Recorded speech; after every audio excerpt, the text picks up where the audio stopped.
আকাশবাণী খবর পড়ছি প্রবাল বন্দ্যোপাধ্যায়। এখনকার বিশেষ বিশেষ খবর। নতুন দিল্লিতে আজ দ্বিতীয় ভারত চিলি যৌথ কমিশনের বৈঠক বসতে চলেছে। জম্মু কাশ্মীর বিধানসভা নির্বাচনের প্রথম দফার জন্য আজ জমা পড়া মনোনয়নপত্রগুলি পরীক্ষা করে দেখা হবে। কেন্দ্রীয় স্বরাষ্ট্রমন্ত্রী আজ নতুন দিল্লিতে পুলিশ গবেষণা ও উন্নয়ন ব্যুরোর 54তম প্রতিষ্ঠা দিবসের অনুষ্ঠানে যোগ দেবেন। পশ্চিমবঙ্গে ছাত্র সমাজের ডাকা নবান্ন অভিযানে পুলিশি আচরণের প্রতিবাদে বিজেপির 12 ঘণ্টার বন্ধ সকাল 6টা থেকে শুরু হয়েছে। কেন্দ্রীয় কর্মীবর্গ, জন অভিযোগ ও পেনশন দপ্তরের প্রতিমন্ত্রী ড জিতেন্দ্র সিং আজ নতুন দিল্লির বিজ্ঞান ভবনে অনুভব পুরস্কার 2024 প্রদান করবেন। প্যারিসে আজ শুরু হচ্ছে প্যারালিম্পিক গেমস 2024, চলবে 8ই সেপ্টেম্বর পর্যন্ত। আসছে বিস্তারিত খবরে। চিলির বিদেশমন্ত্রী আলবার্তো ভন ক্লাভারেন গতরাতে নতুন দিল্লি পৌঁছেছেন। বিদেশমন্ত্রী ড এস জয়শঙ্করের সঙ্গে তিনি আজ দ্বিতীয় ভারত চিলি যৌথ কমিশনের বৈঠকে সহ সভাপতিত্ব করবেন। এর পাশাপাশি চিলির বিদেশমন্ত্রী ভারত চিলি কৃষি সংক্রান্ত বাণিজ্য শিখর সম্মেলনেও যোগ দেবেন। এরপর তিনি মুম্বাইয়ের উদ্দেশ্যে যাত্রা করবেন। উল্লেখ্য, চিলি হল ল্যাটিন আমেরিকা অঞ্চলের ভারতের গুরুত্বপূর্ণ অংশীদার। ক্লাভারেনের এই সফর দ্বিপাক্ষিক সম্পর্কের অগ্রগতি খতিয়ে দেখতে সাহায্য করবে। একই সঙ্গে সহযোগিতার নতুন ক্ষেত্র এবং দ্বিপাক্ষিক সম্পর্ককে আরও মজবুত করতে সহায়ক হবে। প্রধানমন্ত্রী নরেন্দ্র মোদী গতকাল রাশিয়ার রাষ্ট্রপতি ভ্লাদিমির পুতিনের সঙ্গে টেলিফোনে কথা বলেন। একই সঙ্গে রাশিয়া ইউক্রেন সংঘাত নিয়েও আলোচনা হয়েছে। সোশ্যাল মিডিয়ায় দেয়া এক পোস্টে শ্রী মোদী জানিয়েছেন, কৌশলগত অংশীদারিত্বকে আরও জোরদার করার পদক্ষেপ নিয়ে তাদের মধ্যে কথা হয়। সাম্প্রতিক ইউক্রেন সফরও আলোচনায় উঠে আসে। সংঘাতের দ্রুত, স্থায়ী ও শান্তিপূর্ণ সমাধানের জন্য ভারতের দৃঢ় প্রতিশ্রুতির কথাও প্রধানমন্ত্রী জানিয়েছেন। বিদেশমন্ত্রী ড এস জয়শঙ্কর ব্রাজিলের G20 সভাপতিত্বের জন্য ভারতের পূর্ণ সমর্থনের কথা পুনরায় জানিয়েছেন। গতকাল দিল্লিতে নবম ভারত ব্রাজিল যৌথ কমিশনের বৈঠকে ড জয়শঙ্কর উন্নত বিশ্ব গড়ে তোলার থিমকে কেন্দ্র করে ব্রাজিলের অনন্য উদ্যোগগুলির প্রশংসা করেন। তিনি বলেন, 2006 সালে ভারত ও ব্রাজিলের মধ্যে কৌশলগত অংশীদারিত্বের সম্পর্ক আরও বৈচিত্র্যময় হয়েছে। জম্মু কাশ্মীর বিধানসভা নির্বাচনের প্রথম দফার জন্য জমা পড়া মনোনয়নপত্রগুলি আজ পরীক্ষা করে দেখা হবে। মনোনয়ন দাখিলের সময়সীমা শেষ হয়েছে গতকাল। প্রার্থীপদ প্রত্যাহারের শেষ দিন 30শে আগস্ট। এই দফায় 7টি জেলার 24টি আসনে আগামী 18ই সেপ্টেম্বর ভোট গ্রহণ। মোট 279 জন প্রার্থী তাদের মনোনয়নপত্র জমা দিয়েছেন বলে জানা গেছে। জম্মু কাশ্মীরের মুখ্য নির্বাচনী আধিকারিক জানিয়েছেন, অনন্তনাগ জেলায় 72, পুলওয়ামায় 55, ডোডায় 41, কেস্তোয়ারে 32, সোপিয়ানে 28, কুলগামে 28 এবং রামবান জেলায় 23 জন প্রার্থীপদ দাখিল করেন। উল্লেখ্য, 5,66,000 তরুণ ভোটার সহ 23,27,000-এরও বেশি ভোটদাতা বিধানসভা নির্বাচনের প্রথম পর্যায়ে তাদের ভোটাধিকার প্রয়োগ করবেন। এদের মধ্যে 11,51,000 মহিলা এবং 60 জন তৃতীয় লিঙ্গের ভোটদাতা রয়েছেন। জম্মু কাশ্মীর বিধানসভা নির্বাচনের জন্য বিজেপি গতকাল তৃতীয় দফায় 29 জন প্রার্থীর নাম ঘোষণা করেছে। নাগরোটা আসন থেকে লড়বেন দেবিন্দর সিং রানা, উধমপুর পশ্চিম আসনে পবন গুপ্তা, পুঞ্চ হাভেলি থেকে চৌধুরী আব্দুল গনি এবং মাতা বৈষ্ণোদেবী আসনে বলদেবরাজ শর্মা প্রতিদ্বন্দ্বিতা করবেন। বিজেপি কেন্দ্রীয় নির্বাচনী কমিটি প্রার্থীদের নামে চূড়ান্ত সিলমোহর দিয়েছে। অন্যদিকে ন্যাশনাল কনফারেন্স 32 জন প্রার্থীর নাম চূড়ান্ত করেছে।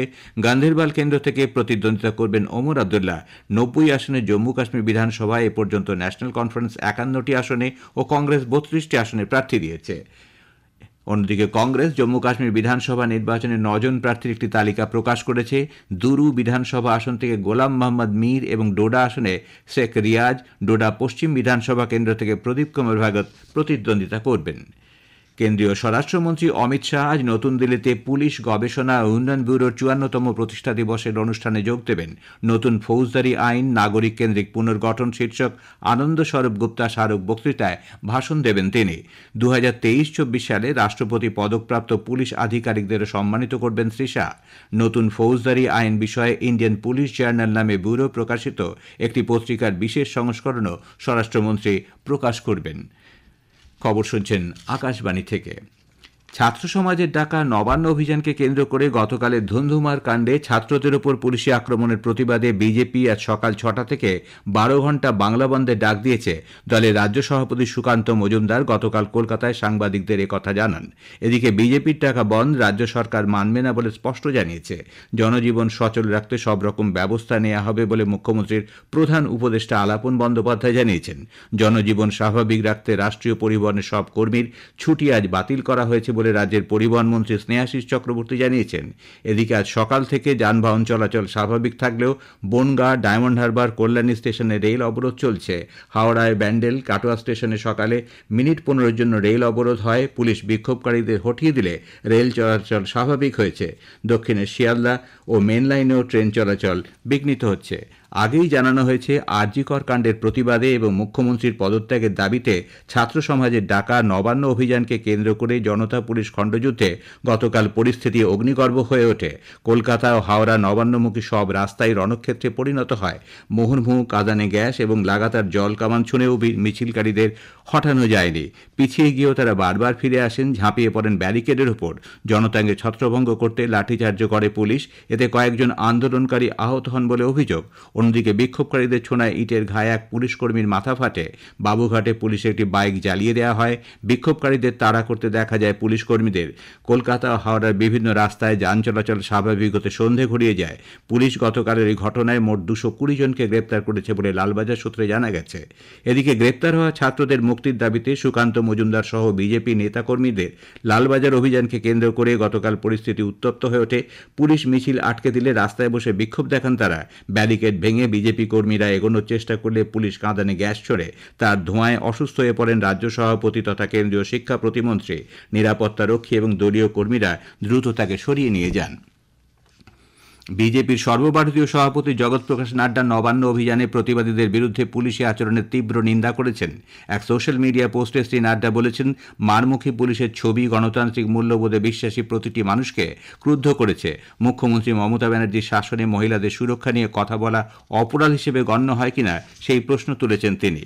ন্যায় বিচারের দাবিতে নবান্ন অভিযানে পুলিশ নিরীহ আন্দোলনকারীদের ওপর আক্রমণ করেছে বলে পশ্চিমবঙ্গের রাজ্যপাল সিভি আনন্দ বোস ক্ষোভ প্রকাশ করেছেন। এক ভিডিও বার্তায় তিনি বলেছেন, আন্দোলনকারীদের হাতে কোনো রাজনৈতিক দলের পতাকা ছিল না। তারা জাতীয় পতাকা নিয়ে কর্মসূচিতে নেমেছিলেন। নিরীহ আন্দোলনকারীদের উপর পুলিশ লাঠিচার্জ করেছে। পুলিশের আরও সংবেদনশীলতার সঙ্গে তাদের মোকাবিলা করা উচিত ছিল। চিকিৎসকদের সুরক্ষা এবং নিরাপত্তার ব্যাপারে সুপারিশ করার জন্য সুপ্রিম কোর্টের নির্দেশে গঠিত জাতীয় টাস্কফোর্স এনটিএফ গতকাল নতুন দিল্লিতে প্রথম বৈঠকে বসে। ক্যাবিনেট সচিবের পৌরোহিত্যে ওই বৈঠকে স্বরাষ্ট্র সচিব, স্বাস্থ্য সচিব সহ সব সদস্য উপস্থিত ছিলেন। চিকিৎসকদের নিরাপত্তার ব্যাপারে স্বল্পমেয়াদী ব্যবস্থা নিয়ে রাজ্যের মুখ্য সচিব এবং পুলিশের মহানির্দেশকের সঙ্গে আলোচনা করতে আজ ভিডিও কনফারেন্সের মাধ্যমে আরেক দফা কথা হবে। কেন্দ্রীয় কর্মীবর্গ, জন অভিযোগ ও পেনশন দপ্তরের প্রতিমন্ত্রী ডক্টর জিতেন্দ্র সিং আজ নতুন দিল্লির বিজ্ঞান ভবনে অনুভব পুরস্কার 2024 প্রদান করবেন। তার দপ্তর থেকে জানানো হয়েছে, এবার 22টি মন্ত্রক ও দপ্তরকে বিভিন্ন নিবন্ধ প্রকাশ করা হয়। এর মধ্যে থেকে অসাধারণ নিবন্ধের জন্য 5টি অনুভব পুরস্কার ও জুরি অ্যাওয়ার্ড বা 10টি বিচারকের শংসাপত্র দেওয়া হবে। উল্লেখ্য, 2015 সালে পেনশন ও পেনশনার্স কল্যাণ দপ্তর অনুভব নামে একটি অনলাইন প্ল্যাটফর্ম চালু করে। এই পোর্টালের মাধ্যমে অবসরপ্রাপ্ত কর্মচারীরা তাদের পেশাগত জীবনের উল্লেখযোগ্য কাজগুলিকে তুলে ধরেন। এর পাশাপাশি ডক্টর জিতেন্দ্র সিং আজ পেনশন অ্যান্ড পেনশনার্স ওয়েলফেয়ার দপ্তর আয়োজিত 11তম জাতীয় পেনশন আদালত ও 55তম প্রাক অবসর পরামর্শদান কর্মশালায় পৌরোহিত্য করবেন। মন্ত্রক বলেছে, সুশাসনের অঙ্গ হিসেবে প্রাক অবসর পরামর্শদান কর্মশালার আয়োজন করা হয়ে থাকে। অরুণাচলের আপার সুবনসিরি জেলায় গতকাল একটি ট্রাক খাদে পড়ে গেলে 3 সেনাকর্মী নিহত হয়েছেন, আহত 4। ইটানগরের এক পুলিশ আধিকারিক জানাচ্ছেন, ঘটনাস্থলেই 3 সেনার মৃত্যু হয়। অন্য 4 জন এই দুর্ঘটনায় আহত হন। নিহতরা হলেন হাবিলদার নাকাত সিং, নায়ক মুকেশ কুমার ও grenadier Ashish. Army eastern command নিহতদের প্রতি গভীর শোক প্রকাশ করেছে। দেশে চলতি বছরে খরিফ শস্য বপনে উল্লেখযোগ্য অগ্রগতি ঘটেছে। এ পর্যন্ত 1065 লক্ষেরও বেশি জমিতে খরিফ চাষ হচ্ছে। গত বছর এই সময়ের পরিমাণ ছিল 1044 লক্ষ হেক্টর। গুজরাটে বৃষ্টিজনিত দুর্যোগ মোকাবিলায় ত্রাণ ও উদ্ধার কাজের জন্য কেন্দ্র 6 কলাম সেনা পাঠিয়েছে। দেবভূমি দ্বারকা, আনন্দ, ভাদোদরা, খেরা, মোরবি ও রাজকোট এই বৃষ্টি বিপর্যস্ত জেলাগুলিতে সেনাকর্মীদের নিযুক্ত করা হবে। বর্তমানে 14টি এনডিআরএফের ও 22টি রাজ্য বিপর্যয় মোকাবিলা দল রাজ্যের বিভিন্ন জায়গায় ত্রাণ কাজ চালাচ্ছে। অবিরাম ভারী বর্ষণজনিত কারণে এ পর্যন্ত 9 জনের মৃত্যু হয়েছে, 1 জন নিখোঁজ। প্যারিসে আজ শুরু হচ্ছে প্যারালিম্পিক গেমস 2024, চলবে 8ই সেপ্টেম্বর পর্যন্ত। এই প্রথম গ্রীষ্মকালীন প্যারালিম্পিক গেমসের আয়োজন করা হয়েছে। 84 জন ভারতীয় প্যারা অ্যাথলিট এই প্রতিযোগিতায় যোগ দিচ্ছেন। ইতিহাসে এটা হল ভারতের সর্ববৃহৎ দল। প্যারালিম্পিক্সে 22টি বিভাগের মধ্যে 12টিতে ভারতীয় প্রতিযোগীরা অংশ নেবেন। এর মধ্যে রয়েছে প্যারাসাইক্লিং, প্যারা জুডো এবং প্যারা রোয়িং। আন্তর্জাতিক প্যারালিম্পিক গেমস সম্প্রচারের জন্য ইউটিউবের সঙ্গে গাঁটছড়া বেঁধেছে। 175টি দেশে প্যারালিম্পিক্সের খেলাগুলি দেখা যাবে ইউটিউবের মাধ্যমে। শেষ করার আগে বিশেষ বিশেষ খবরের কিছু অংশ আবার পড়ছি। নতুন দিল্লিতে দ্বিতীয় ভারত চিলি যৌথ কমিশনের বৈঠক বসতে চলেছে। পশ্চিমবঙ্গে ছাত্র সমাজের ডাকা নবান্ন অভিযানে পুলিশি আচরণের প্রতিবাদে বিজেপির 12 ঘণ্টার বন্ধ সকাল 6টা থেকে শুরু হয়েছে। খবর শেষ হলো।